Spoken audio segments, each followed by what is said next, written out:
दोस्तों आज के इस वीडियो में हम बात करेंगे एक ऐसे एक्टर की जिन्होंने फिल्मों में अच्छी पहचान बनाकर अपनी शुरुआत की और दर्शकों द्वारा बहुत पसंद भी किए गए। लंबी हाइट, बुरी आंखें, गोरा रंग लोगों को बरबस ही अपनी ओर खींच लेता था, लेकिन इसके बावजूद भी उनका करियर इससे आगे नहीं बढ़ सका। इसका कारण न सिर्फ उनकी फिल्मों का चलना ही नहीं था, बल्कि उनका बैड बिहेवियर भी था, जिसने बार बार उनके करियर में रुकावट डालने का काम किया। ये एक्टर अपने करियर को लेकर कम बल्कि किसी न किसी विवाद को लेकर हमेशा लाइमलाइट में बना रहता और उनके इसी गुस्सैल नेचर की वजह से कभी उन्हें पड़ोसियों से विवाद और पब्लिक प्लेस में झगड़े करने के आरोप लगे। न सिर्फ झगड़े बल्कि अपनी गर्लफ्रेंड से मारपीट और नाबालिग नौकरानी से दुष्कर्म तक के आरोप लगे हैं। जी हाँ दोस्तों, हम बात कर रहे हैं 80-90 के दशक के सिल्वर स्क्रीन पर अपना जलवा बिखेरने वाले हैंडसम एक्टर आदित्य पंचोली के बारे में। आज के इस वीडियो में हम एक्टर और प्रोड्यूसर आदित्य पंचोली की लाइफ और उनके फिल्मी करियर को लेकर और कुछ विवादों के बारे में बात करने वाले हैं, जिसकी वजह से उनका करियर बर्बाद हो गया। दोस्तों, मुंबई की एक फिल्मी फैमिली में जन्मे आदित्य पंचोली का असली नाम निर्बन पंचोली है। इनके पिता राजेंद्र पंचोली एक फेमस प्रोड्यूसर थे, वहीं मां अरुणा पंचोली भी फिल्म मेकिंग से जुड़ी हुई थी। आदित्य ने अपने फिल्मी करियर की शुरुआत सन 1985 में टेली फिल्मों से की थी। फिल्मों में उनकी शुरुआत 1985 में आई फिरोज खान की फिल्म दयावान से हुई थी। इस फिल्म में आदित्य विनोद खन्ना के साथ सपोर्टिंग रोल में नजर आए थे। इसके बाद आदित्य बतौर हीरो फिल्म कब तक चुप रहूंगी में नजर आए और लोगों द्वारा खूब पसंद किए गए। हालांकि उन्हें लीड एक्टर की जगह सपोर्टिंग रोल के तौर पर ही कामयाबी मिली थी। साल 1997 में रिलीज हुई फिल्म यस बॉस के बाद आदित्य बतौर विलन भी कई फिल्मों में दिखे, साथ ही टेलीविजन पर भी काम किया। इसी बीच आदित्य ढेरों कंट्रोवर्सियों में उलझे और कुछ साल के गैप के बाद साल 2010 में फिल्म स्ट्राइकर से कमबैक किया और कई सारी फिल्मों में नजर आए। बात करें आदित्य पंचोली की पर्सनल लाइफ के बारे में तो इन्होंने अपनी उम्र से 6 साल बड़ी एक्ट्रेस जरीना बहाव से शादी की थी। आदित्य के बेटे सूरज पंचोली भी एक्टर है। इन्होंने सलमान खान की प्रोडक्शन में बनी फिल्म हीरो से फिल्म में डेब्यू किया था। आदित्य की एक बेटी है जिसका नाम सना पंचोली है। आइए बात करते हैं आदित्य पंचोली से जुड़े खास विवादों के बारे में। आदित्य पंचोली और रोनित रॉय कभी बहुत अच्छे दोस्त हुआ करते थे, लेकिन इन दोनों के बीच एक झगड़े की वजह से दोनों के बीच काफी दूरियां आ गई। ये किस्सा है 11 मई 2010 का, जब आदित्य का अपने दोस्त रोनित रॉय के साथ नाइट क्लब में झगड़ा हो गया। बताया जाता है कि एक मामूली सी बात से शुरू हुआ ये झगड़ा बढ़ते बढ़ते इतना बढ़ गया कि इस झगड़े को शांत करने के लिए जरीना बहाव आदित्य रॉय की पत्नी को बीच में आना पड़ा था। दोस्तों, आदित्य के गुस्सेल नेचर के किस्से मीडिया के बीच हमेशा सुर्खियों का विषय बनी रहती थी। इनमें सबसे ज्यादा मशहूर हुआ था एयरलाइन में को पायलट से हुआ इनका झगड़ा। ये किस्सा है साल 2011 का, जब आदित्य पंचोली ने एक क्रू मेंबर और पायलट से लड़ाई कर ली थी। खास बात ये थी कि ये विवाद एक अनाउंसमेंट को लेकर शुरू हुआ था। दरअसल आदित्य रॉय ने फ्लाइट के क्रू मेंबर को इसलिए मार दिया क्योंकि वो मौसम की गलत जानकारी दे रहा था। रिपोर्ट्स के अनुसार जब आदित्य ने क्रू मेंबर को पुश किया तो दूसरे क्रू मेंबर ने आदित्य पंचोली को समझाने की कोशिश की थी, पर वो नहीं माने और बुरा भला कहते रहे। 2015 में जुहू के एक बाउंसर के साथ इनका विवाद चर्चा में रहा था। दरअसल ये विवाद उनकी पसंद का गाना न बजने पर स्टार्ट हुआ था। बताया जाता है कि आदित्य पंचोली उस टाइम नशे में धुत थे। हालांकि इस विवाद के बाद वो गिरफ्तार भी हुए थे। इनके ऊपर आरोप था कि ये जुहू में स्थित एक पब के बाउंसरों के साथ मारपीट कर रहे थे। दरअसल आदित्य पब में हिंदी गानों के न बजने को लेकर नाराज थे। रिपोर्ट्स की माने तो बहस बढ़ने पर इन्होंने अपने मोबाइल से सिक्योरिटी गार्ड के सर में दे मारा। इसके बाद आदित्य पंचोली को पुलिस ने धमकी, सामाजिक उपद्रव, शांति भंग और हमले के आरोप में गिरफ्तार कर लिया था। इतना ही नहीं, आदित्य ने उसी साल लाखों है दिलवाले यहाँ के सेट पर भी अपने को स्टार विजय को थप्पड़ जड़ दिया था, जिसके बाद मीडिया में काफी सुर्खियां बनी थी। आदित्य पंचोली की लाइफ वैसे तो कई विवादों से घिरी है, लेकिन इनमें सबसे ज्यादा जो चर्चा हुई है वह है कंगना रनौत द्वारा लगाए गए आरोप और उनके अफेयर्स के बारे में, जो आज भी कहीं न कहीं सुर्खियों का विषय बन जाता है। दरअसल कुछ साल पहले कंगना रनौत की बहन रंगोली ने आदित्य पंचोली के खिलाफ FIR दर्ज करवाई थी, जिसमें इन्होंने अपनी बहन कंगना रनौत को कई साल पहले प्रताड़ित करने का आरोप लगाया था।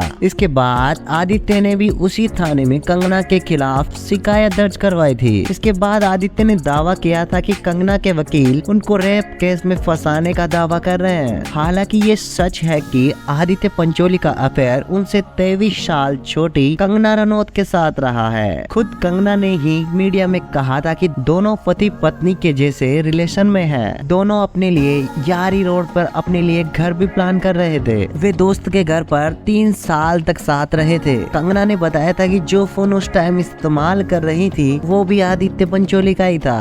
कंगना ने एक इंटरव्यू में कहा था कि आदित्य ने बीच सड़क पे उन पे हाथ भी उठाया था, उनके सिर पर मारा था। इतना ही नहीं, कंगना ने तो यहाँ तक कहा था कि आदित्य ने उन्हें घर पर बंद कर दिया था। उसके बाद वो फर्स्ट फ्लोर की खिड़की से कूद कर भागी थी। दोनों का रिश्ता टूटने के बाद आदित्य ने भी स्वीकार किया था कि दोनों रिलेशनशिप में थे। हालांकि आदित्य ने कंगना रनौत के आरोप को झूठा केस बताते हुए कहा था कि इनके पास उनके खिलाफ कई सबूत है। कंगना का कहना है कि जब इंडस्ट्री में अपने पैर जमाने के लिए स्ट्रगल कर रही थी उसी वक्त वो आदित्य पंचोली के साथ रिश्ते में थी। दरअसल प्रहलाद नेलानी ने कंगना को अपनी film I love you boss में ब्रेक देने का वादा किया था। हालांकि वो फिल्म कभी बन न सकी और उस टाइम कंगना को सरवाइव करने में काफी दिक्कतें भी हो रही थी। ऐसे में उनकी जिंदगी में आदित्य पंचोली मेंटर बने, साथ ही दोनों में करीबियां भी बढ़ती गई। रिपोर्ट्स के मुताबिक कंगना ने आदित्य के साथ काफी दिनों तक खुलेआम डेटिंग की थी। तो वहीं कंगना को भी फिल्म इंडस्ट्री में जगह बनाने के लिए आदित्य के रूप में एक सहारा मिल गया था। खास बात ये थी कि आदित्य उस टाइम 2 बच्चों के पिता थे। रिपोर्ट्स के मुताबिक एक दिन कंगना आदित्य के बीच किसी बात को लेकर झगड़ा हो गया। उस समय आदित्य ने कंगना पर हाथ उठा दिया। उस वक्त कंगना के हाथ में जो भी लगा उसी से उन्होंने अपना बचाव किया और आदित्य के खिलाफ पुलिस में रिपोर्ट भी दर्ज करवाई। हालांकि सबूतों के अभाव के कारण पुलिस ने आदित्य को अरेस्ट नहीं किया। हालांकि बाद में 2017 में आदित्य पंचोली ने कंगना को लेकर मानहानि का दावा भी किया था और बाद में 2019 तक इन्होंने इस मामले को रफा दफा करने के लिए भी उच्च न्यायालय की शरण ली थी। इस पूरे मामले को लेकर आदित्य पंचोली की वाइफ जरीना ने कहा था कि किसी के साथ आप सालों रिलेशनशिप में रहते हैं, उसके बाद आप उस शख्स पर अचानक से रेप का आरोप लगा देते हैं क्योंकि आपका रिश्ता टूट चुका होता है या फिर आप किसी अन्य इंसान के साथ मूव ऑन कर चुके होते हैं। ये बिल्कुल भी सही नहीं है। जरीना ने कहा था कि उन्हें अपने पति की सुरक्षा के बारे में भी चिंता होती है और उन्हें किसी अन्य की तुलना में बेहतर तरीके से जानती हैं। इन्होंने बताया कि आदित्य ने उनसे कभी कुछ भी नहीं छुपाया है। उन्हें ये भी पता है कि पास्ट में क्या हुआ, उन्होंने कुछ भी गलत नहीं किया। कंगना और आदित्य की कंट्रोवर्सी चल रही थी। इसी बीच एक और चर्चा खबर में आ गई। रिपोर्ट्स के मुताबिक आदित्य पंचोली की एक्स गर्लफ्रेंड पूजा बेदी की 15 साल की मेड भी आदित्य पर दुष्कर्म का आरोप लगाया था। दरअसल एक टाइम आदित्य एक्ट्रेस पूजा बेदी को डेट कर रहे थे। इस दौरान उन पर 15 साल की नौकरानी के साथ बलात्कार करने का आरोप लगाया था। हालांकि आदित्य ने इन सबको झूठा करार देते हुए बताया कि वो रिलेशन दोनों की सहमति से बनाया गया था। इस मामले के बाद ही पूजा बेदी से उनके रिलेशन खत्म हो गए थे। आदित्य पंचोली पर साल 2013 में अपने पड़ोसी से झगड़ा करने का आरोप भी लगा था। ये पूरा मामला पड़ोसी के घर हो रहे कंस्ट्रक्शन को चलते हुए हुई थी। बाद में घटना के सबूत के तौर पर सीसीटीवी फुटेज का भी इस्तेमाल किया गया था, जिसमें आदित्य उस व्यक्ति का कॉलर पकड़कर झगड़ते हुए दिख रहे थे। रिपोर्ट्स के मुताबिक जनवरी 2023 में आदित्य का अपने पड़ोसी भार्गव पटेल के साथ भी झगड़ा हुआ था। हालांकि पुलिस ने आदित्य को छोड़ दिया था।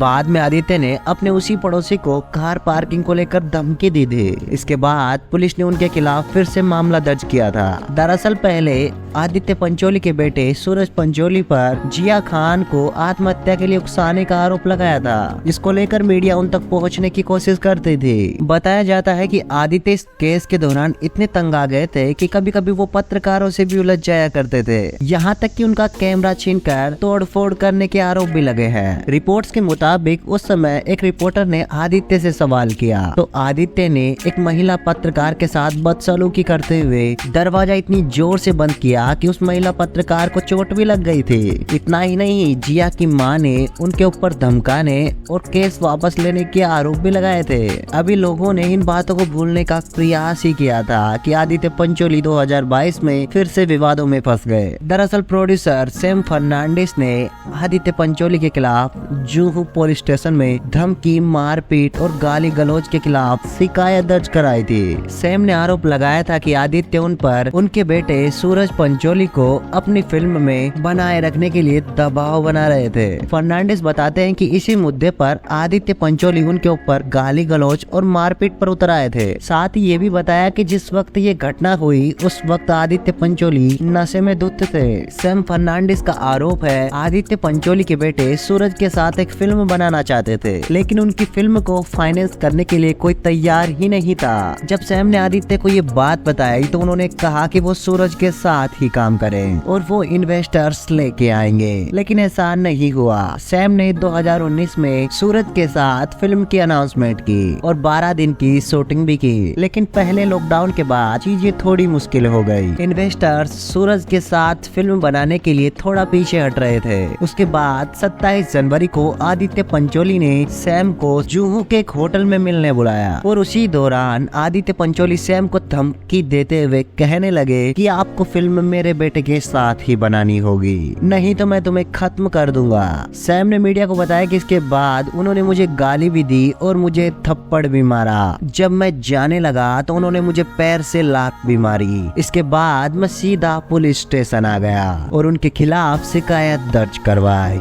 इसके बाद प्रोड्यूसर सैम फर्नांडिस और आदित्य पंचोली के बीच जुहू के पुलिस स्टेशन में शिकायत दर्ज हुई थी। दोस्तों, इसमें कोई शक नहीं है कि आदित्य पंचोली एक जबरदस्त एक्टर हैं, चाहे पॉजिटिव रोल हो या फिर नेगेटिव। हर बार उन्होंने दर्शकों का दिल जीता है। इस बात में कोई शक नहीं है कि उनकी लाइफ में अगर इतनी सारी कंट्रोवर्सी नहीं हुई होती तो बॉलीवुड में उनका मकाम कुछ और होता। आपका क्या मानना है और क्या कहना है आपका इनके बारे में कमेंट में जरूर बताइएगा। आज के इस वीडियो में बस इतना ही। जय हिंद।